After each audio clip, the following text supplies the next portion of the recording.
Did you know that you're 43% more likely to get the home of your dreams when you have a plan, when you have a clear vision, when you know what your design style is? I may not be Superman, but I can help, and I'm not chancing those odds. If you're like most of my clients and you're starting a design project, maybe a home renovation, a kitchen remodel, or building a new house, you're totally freaking out. Right? There's hundreds of thousands of decisions coming your way, and the overwhelm can happen quickly. My name is Liz. In this video, I'm going to show you my 3-step process for inspiration organization. It's getting your GED in design. I'm going to show you how to find inspiration, how to organize and store it so you can find it later on, and how to use that to shop and to save time and money in the process, because you're going to need it. The first step in the process is to gather, and I don't mean go get a basket and run around in the woods, although inspiration does come from nature. Pick some leaves, take some pictures, find some colors in nature that you love. Gathering inspiration is the fun part, because there's no rules, there's no judgment, there's no wrong answers. It's like 4th grade all over again. Brainstorming, throw shit at the wall. It doesn't matter. If you like it, save it. Put it in a file, pin it, take a picture of it, grab a sample. Brainstorming is supposed to be the fun part, and it seems to be the part where a lot of people get stuck. And I think part of the reason is they don't have a way to organize their finds. Store the booty. So I recommend you do several things. Get a box for your car or a big heavy canvas bag, because you're going to get samples. They're dirty, they rip leather, and they usually have sawdust, spackle mud, or something on it that you don't want all over your car.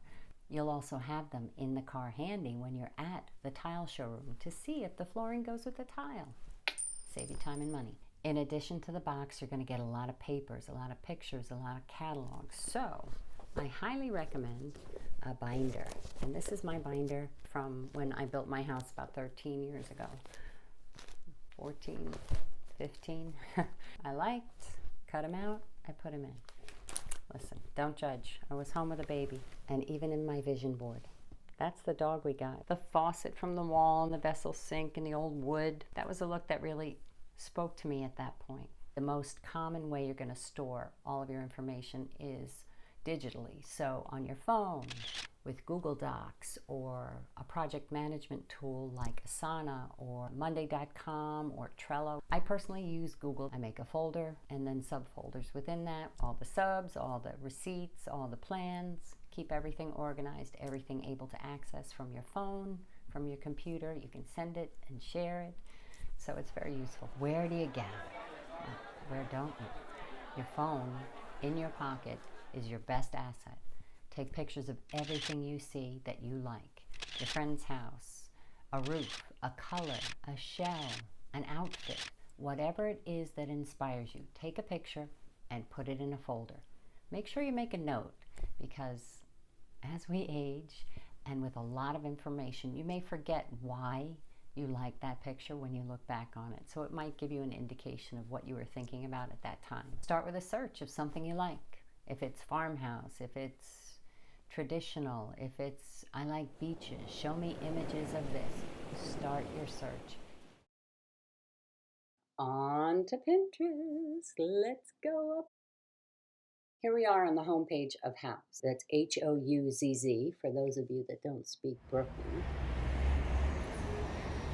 And the difference between Houzz and Pinterest is that Houzz is strictly architectural and interior design. So if you want to start simpler, Houzz will keep you focused. You can create idea books. You can enter in the search bar something by department. So they do have a lot of really great resources. So if you click on sofas and sectionals, for instance, you can apply filters for different brands, colors. So let's say we want to look at kitchens. Everyone wants to look at kitchens. And we can filter by the style, the color, a big one, a small one. You can set some filters for it, budget, and then you just scroll. No pressure. What do I like? What catches my eye? At this point, we're not going to spend a lot of time. Something's got to really grab you. Ooh, love the light fixture. So I'm going to say save. I want to save it to lighting.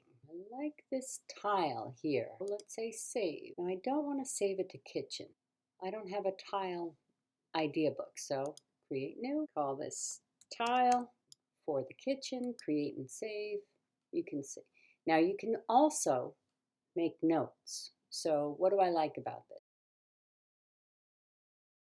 When you're using the filters, I generally like to start with less so that you get a broader range of what's out there as far as limiting the styles. And since you've stuck this far, let's talk about style for 1 second. All these names. They are bullshit. Farmhouse. Joanna Gaines has got French country furniture all over those places. Do not buy into this name nonsense. Contemporary is not a style. That is a time period. Do not buy into it. Modern is a style. Mid-century is a style. Transitional, what is that? That just means I can't make up my mind to get a bunch of shit in my house. Industrial. Scandinavian. My point is, do what you like. We want it to be cohesive and we want it to make sense, but we don't want to buy into what TV told you. And while we're on TV and these beautiful staged pictures, know that these are staged. This is not real life. The time periods, the budgets, all of that that you see are meant for entertainment purposes. They are not real life. Love the light fixture. So let's save it. We're not going to save it to tile. Let's go lighting. What do we like about it? I like the scale of it. So big. Scale in the footprint because it really doesn't take up a lot of room visually. If you click on these tags, what it's going to do is it's going to give you dupes. Ooh la la la la. And you can click on these and get further information. So that is extremely useful. See, from high to low. So you see this picture here. So if I click on that tag, it's going to give me all kinds of dupes in different price ranges. That is fantastic. So you can play with Houzz and see what you like. I find that I run out of images before I get bored. So now let's head over to Pinterest. Liz Bianco is my design Sherpa. Feel free to follow me. If you don't have an account, you can just use your email, create a password, your age, and you're off. When you log on to Pinterest, it's going to give you your For You page. And it also has today's pick, what's trending. For you is what Pinterest thinks is going to be interesting for you. So you can see some of the things that it thinks might be appealing to me based on what I've searched for before. It's a search engine. It's not just for hippies and macrame. So you need to tell it what you're looking for because it's out there on Pinterest. I promise you. Pinterest will get to know your preferences and it will feed you more things that you like. You see something you like? Since we're talking about mood boards, I'm going to save it. Now you'll see. Pinterest already knows where I want to save it. It's already given me a suggestion because I have boards set up, but I could pick which board I want to save it to based on all of my boards. Or I could create a new board. So let's create a board and call it faucets. Faucets board can be secret or it can be public. And now I've just created a faucet. And pin and pin and pin, and then step back and enter the second stage of your GED, which is editing.